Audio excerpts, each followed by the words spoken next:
Hello and welcome back, everybody. Today's topic is orthonormal bases. Gram-Schmidt. These are two names. And vector representations revisited. And that last part will make sense when we get to it. But let's just start out with this first topic, orthonormal bases. I'll just start with something called an orthonormal set. And it's an orthonormal set of vectors. And you can probably have a pretty good idea of what this set's going to consist of. We've got ortho over here, which is short for orthogonal, which we've already talked about, and normal, meaning normal or normalized. Okay, so an orthonormal set of vectors is just going to be a set, what do you know, of vectors. So let's say we have V sub k. Okay, so those aren't the entries of vectors, it's a collection of vectors, just like a basis. K going from 1 to n, maybe, for which Vi, Vj, if I take the inner product of any two vectors, this should be 0 when I is not equal to j. This is what it means to be orthogonal. And Vi equals 1 when I is equal to j, or I is equal to I. Same thing, you could say Vi or Vi Vj when I is equal to j, or however you want to notate that. This last case being normal, or normalized, since this is just the magnitude of Vi squared. Right, but of course if the magnitude squared is 1, then the magnitude itself is 1 as well, so it's normal. Now, we often have a better way of writing this. So we will often write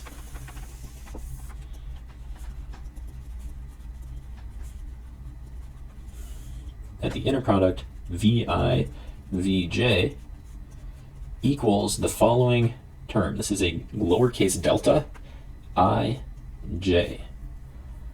So we're giving it a superscript I and a subscript j, and that's a Greek letter, lowercase Greek delta.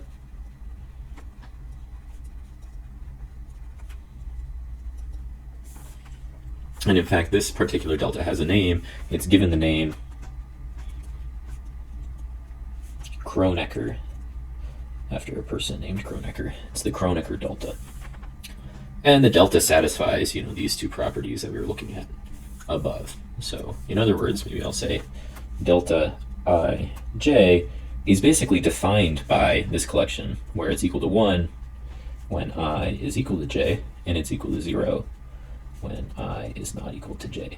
This will turn out to be an incredibly useful object, and we'll see that really when we get over to matrices in a bit. But this is a very useful object, this Kronecker delta. So this is the property of orthonormal sets. And we can extend the idea of an orthonormal set to an orthonormal basis.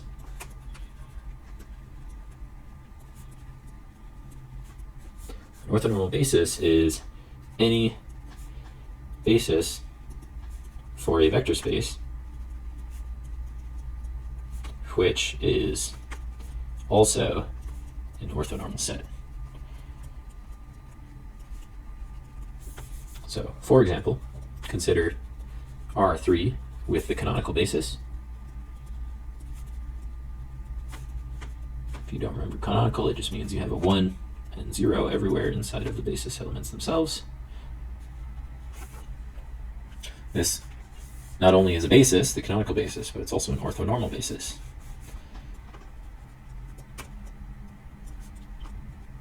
Since, let's consider the inner product of 1, 0, 0 with itself.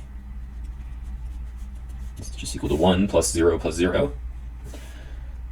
Let's do 0, 1, 0 with itself. That's also equal to 1. Let's do 0, 0, 1 with itself. That's also equal to 1. Now let's look at some of the cross terms. So these are all inner products with themselves. And then we look at inner products with each other.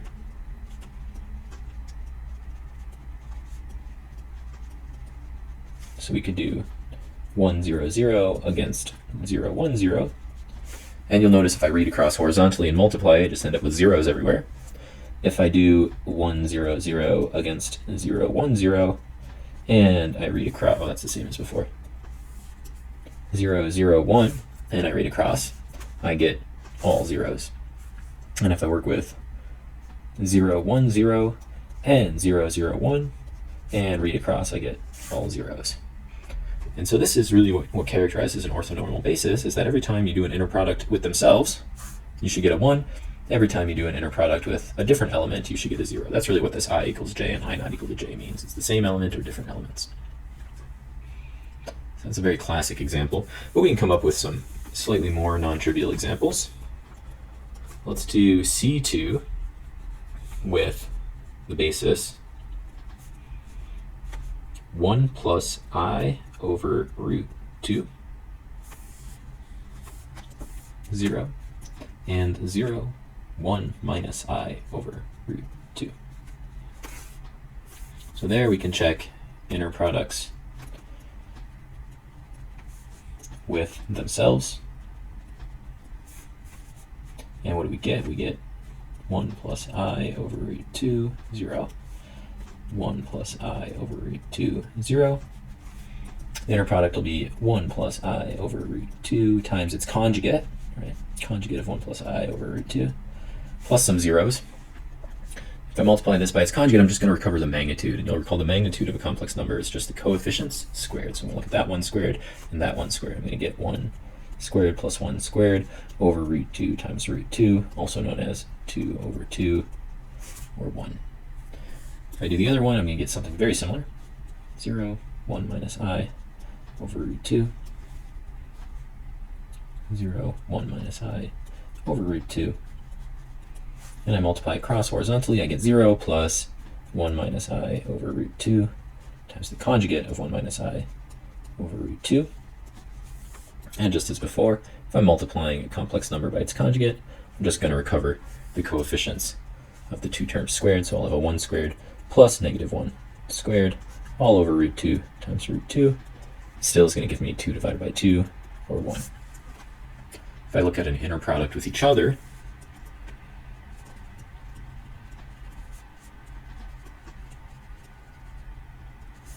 we have 1 plus I over root 2, 0, and 0, 1 minus I over root 2. Reading horizontally, I just have something times a 0 and something times a 0, and I get 0.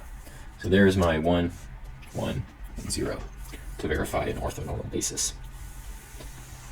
Now, an orthonormal basis is quite useful for quite a few reasons, but let's start out with the main reason why it's useful.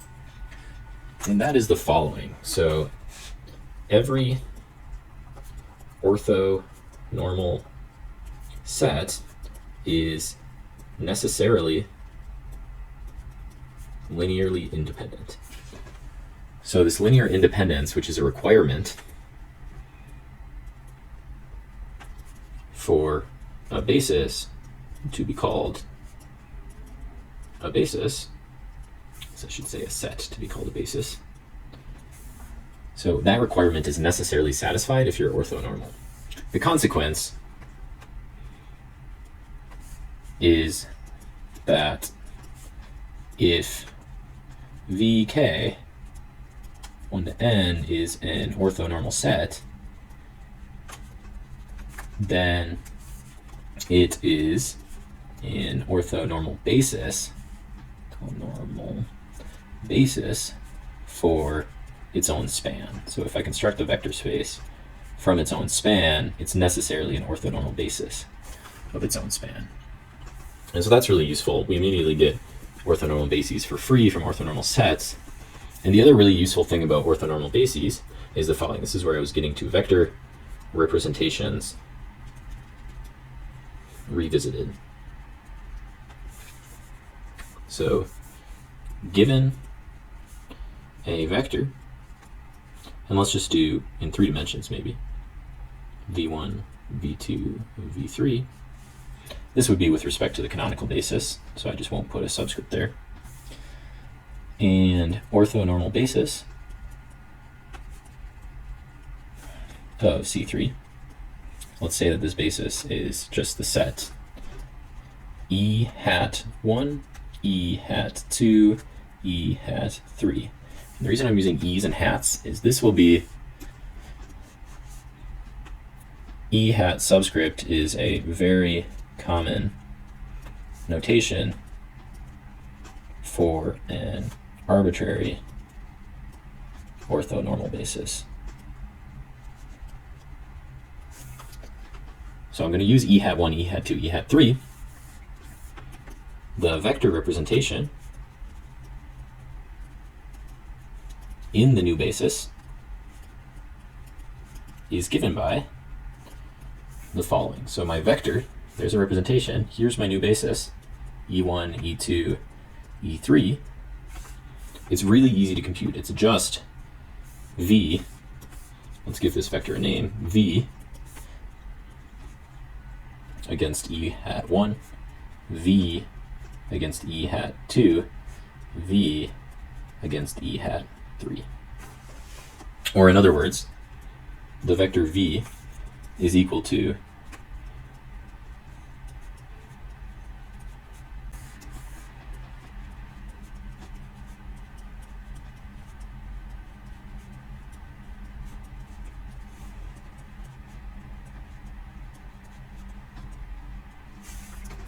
so we can immediately compute the coefficients that we need for our vector representation just using inner products.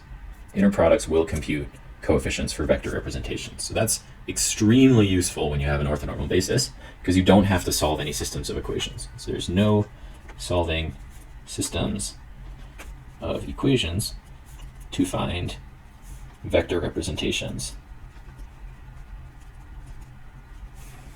in orthonormal bases. That's kind of the world's favorite thing about these bases. So let's look at an example of this. So an orthonormal basis of R2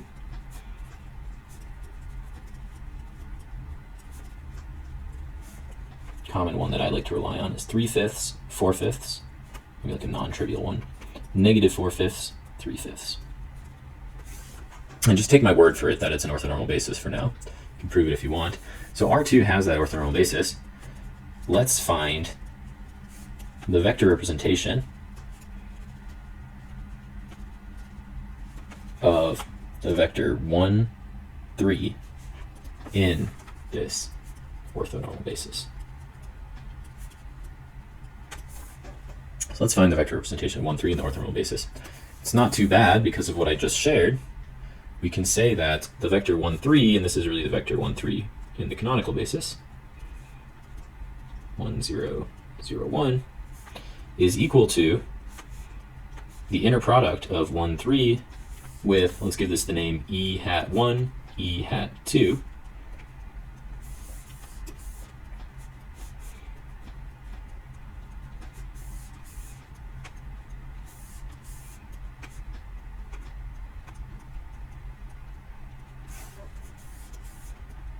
and we can compute that fairly straightforward as actually just writing it out.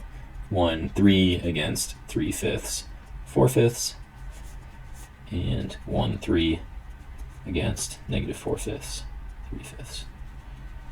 And then going ahead and computing those two inner products. Well, we just compute them, reading across, multiplying and adding together. So we'll get 3/5 plus 12/5 in the first case, and we'll get -4/5 plus 9/5 in the second case.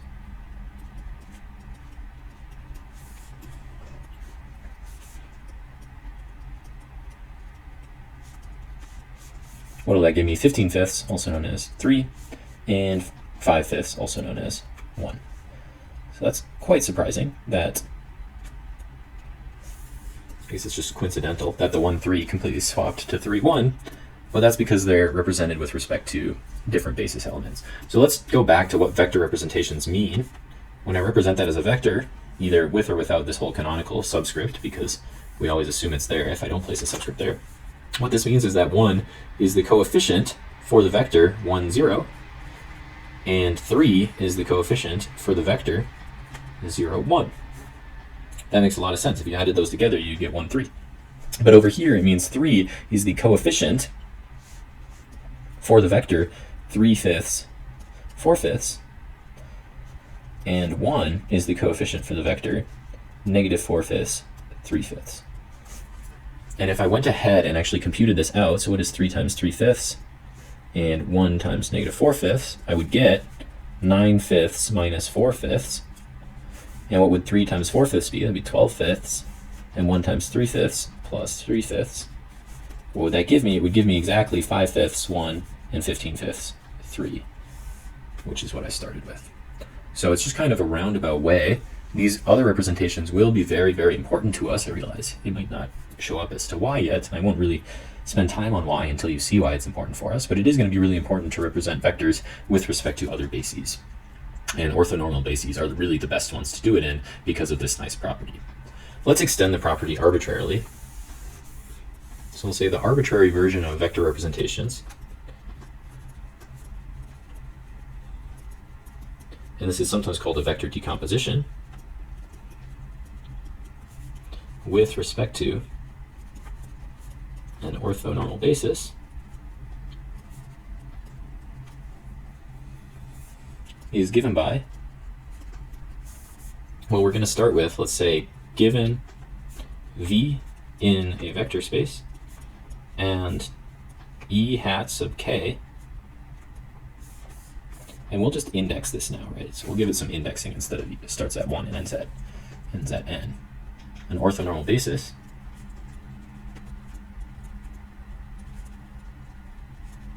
for V, we have the following statement. The vector V is always equal to the sum over the indexing set of the inner product of V against EK and then multiplied by EK. So this works in finite dimensions and infinite dimensions, which is really useful. This could be the primary takeaway of this semester.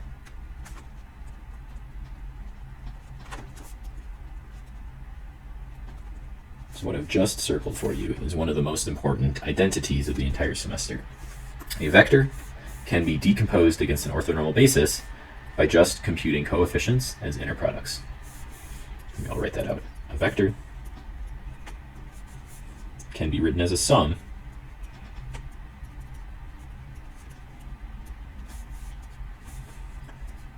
of scaled, right, because these are coefficients, of orthonormal basis elements.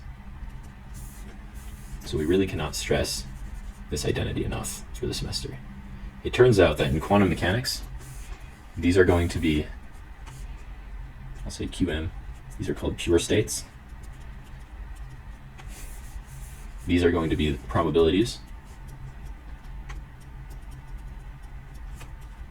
So quantum mechanics probabilities. And if you take a sum of all the probabilities associated to each pure state, you can recover the current state of the system. The idea of summation is exactly quantum superposition. So if you ever hear the idea quantum superposition and you wonder what that means, it's no more complicated than a summation. I know it sounds like a really crazy word that people use, but it's no more crazy than a summation. Nice example of this in quantum mechanics is just kind of the natural mixed state of 1 over root 2 psi 1 plus 1 over root 2 psi 2 is the Schrodinger's cat, where the pure states are alive and dead, and these 1 over root 2's, you actually square them to recover probability. You have a probability of 1/2 or 50% that the cat is in either. So the current state of the cat is really the superposition of the two of them. So this would just be psi without a subscript, or maybe I'll put hats on those to make them look like pure states. So the current state of the cat is literally a 50% probability that the cat is either alive or dead, if you've heard about the Schrodinger's cat situation before. And that's right, this is just a summation of two basis elements. And you have to kind of assume that these notions of alive and dead are orthogonal to each other and normalized. So you have an orthonormal basis of states. Well, that's really where everything is culminating so far, is we have a notion of orthonormal vectors, which gives us orthonormal quantum states, and then you can construct a superposition of those. And you represent probabilities as your coefficients, which are also inner products. Anyway, that's really the big thing I wanted to cover today. But there is this last term that I talked about called the Gram-Schmidt process. Gram-Schmidt. So it'll be called a method or a procedure or a process, perhaps even an algorithm. And what does this do? It constructs, so for constructing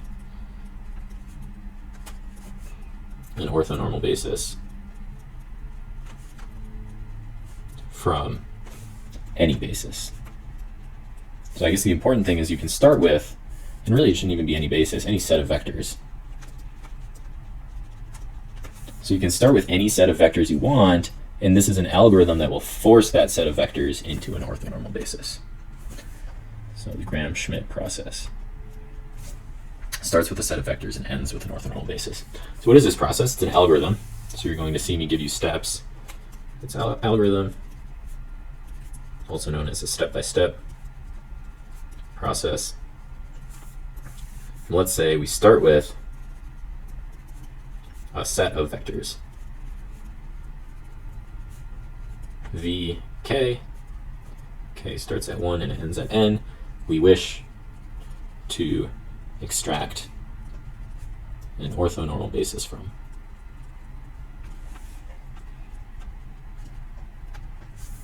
Step 2, notice that these are written as v's. So I'm going to write the e's as our basis elements. We're going to construct e hat 1, the first orthonormal basis element. First element of the orthonormal basis. So we're going to construct E1 from the set, and it's not too bad. 1 divided by the norm of V1 times V1. This is regular normalization. So we've already covered this procedure, thankfully, but that only gives us the very first element. Step 3, we are going to construct E2 hat from V2 and E1 hat. So the fact that we have both V2 and E1 hat, how are we going to get E2 out of this? By, so this is the second element of the orthonormal basis. We're going to construct our second element by the following. E2 hat will be V2 hat. Well, V2 doesn't have a hat on it. V2 is a vector minus the inner product of V2 against E1 hat. This is going to make sure that we have orthogonality between E2 hat and E1 hat. However, this is currently not necessarily normalized. It's a problem if we want an orthonormal basis. So how do we normalize something? We have to divide it by its magnitude. So whatever we just came up with, we also have to divide by its magnitude. In some sense, I should shift this down in the middle there. So E2 is that entire object. A little bit ugly looking, but it will be another orthonormal element. Step 4, we can continue, but for E3 hat, we rely on V3, E2 hat, and E1 hat. As E3 hat is going to be V3 minus V3 against Oh, and I'm missing the term here, E1 hat. And I'm missing an E1 hat here as well. Against E2 hat, multiplied by E2 hat, minus V3 against E1 hat against E1 hat. And then this also needs to be normalized.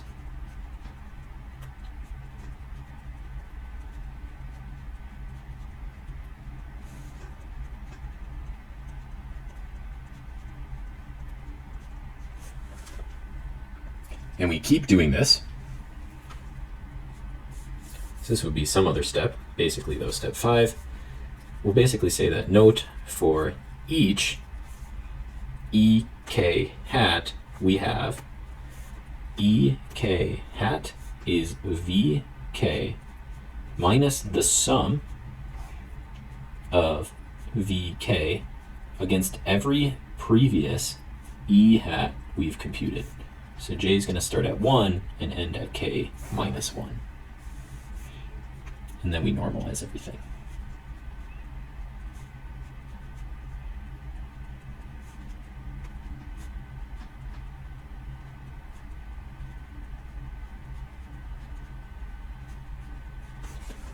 So this looks kind of ugly, but it's not too bad in practice. I'll go through one example in practice. At the end, the set EK hat with K equals 1 to N will be an orthonormal basis for the vector space, which was the span of the original set of vectors. So whatever the original set of vectors ended up spanning as a vector space, that's what we're constructing an orthonormal basis of. Let's just look at one example of this so you can see that it's really not too bad in practice. Construct an orthonormal set of vectors from the vectors 1, 0, 1, 0, 1, 1, 0, 0, 1. So following the method, let's give these a name, V1, V2, V3. The method from Gram-Schmidt is going to be that E hat 1 is V1 divided by its magnitude. Or in other words, it's this vector, 1, 0, 1, divided by square root of 1 squared plus 0 squared plus 1 squared, also known as square root of 2. We can say that V1 is 1 over root 2, 0, 1 over root 2. Then at step 2, we're going to get E hat 2, which is going to be V2 minus the inner product of V2 with E hat 1 against E hat 1. And then we need to normalize all of this. V2 minus the inner product of V2 against E hat 1 multiplied by E hat 1.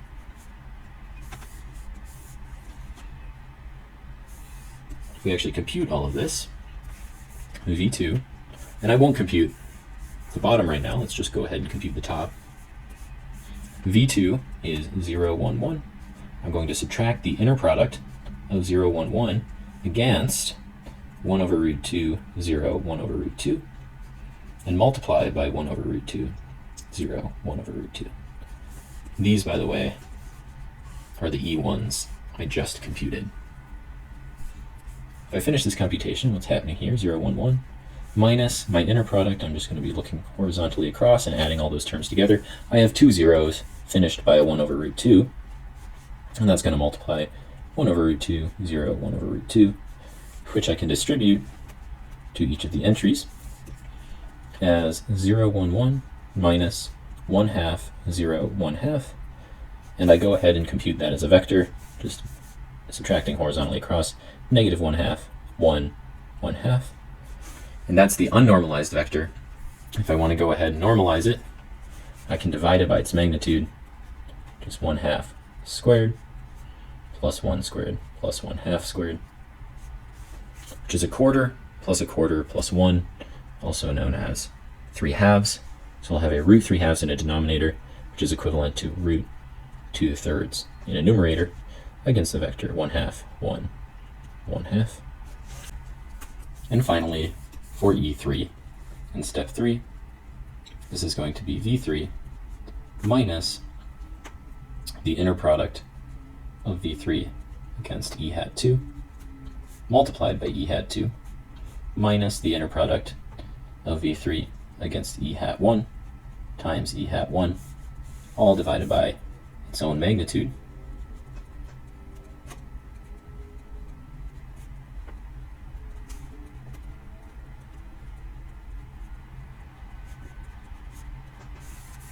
And as before, let's just go ahead and compute the numerator first. V3 was 0, 0, 1. Going to subtract the inner product of V3, 0, 0, 1, against E2, which I've just computed as root 2/3. Negative 1/2, 1, and 1/2. Against root 2/3. Negative 1/2, 1, and 1/2.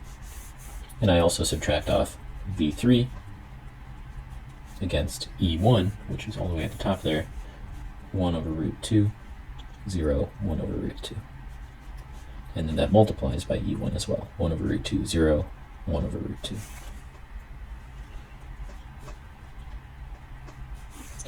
If I compute the inner products here, the 2 over 3 and a square root can pull out front. This is due to linearity of inner products. So I can just multiply those two together and end up with a 2/3 out front here, and then read across horizontally 0 times negative 1/2, 0 times 1, and finally 1 times 1/2.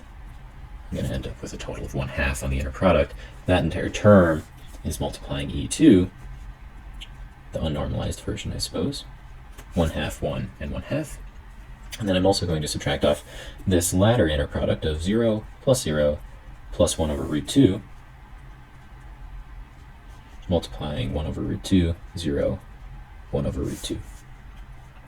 This leaves me with 0, 0, 1, minus 2/3 times 1/2 is 1/3, and I'll distribute that 1/3 to every entry in here. I end up subtracting negative 1/6, 1/3, and 1/6, as well as distributing my 1 over root 2 to all of the entries in this latter case. I will also be subtracting 1/2, 0, 1/2. What this leaves me with is a vector of 0 plus 1/6 minus 1/2, 0 minus 1/3 minus 0, and 1 minus 1/6 minus 1/2, which will be 1/6 minus 1/2, also known as negative 1/3, negative 1/3, and 1 minus 1/6 minus 1/2, also known as a positive 1/3. Now this is still the unnormalized E hat 3, so I do need to normalize it.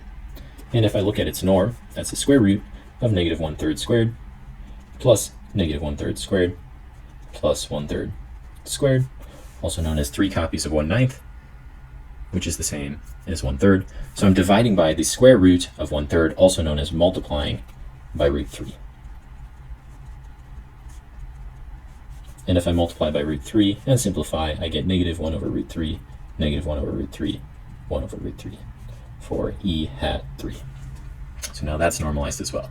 What have I accomplished? I've accomplished 3 vectors, 1, 2, and 3, which form an orthonormal basis.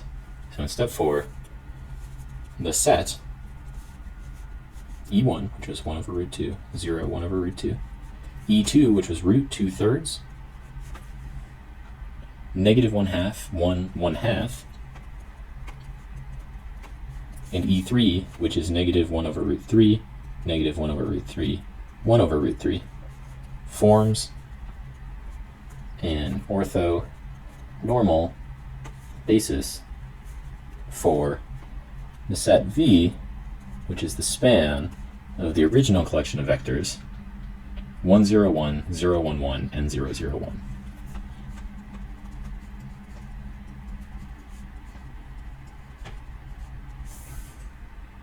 That's all I have. I realize this last computation was pretty intense. I would go ahead and just take your time and do it yourself along with me.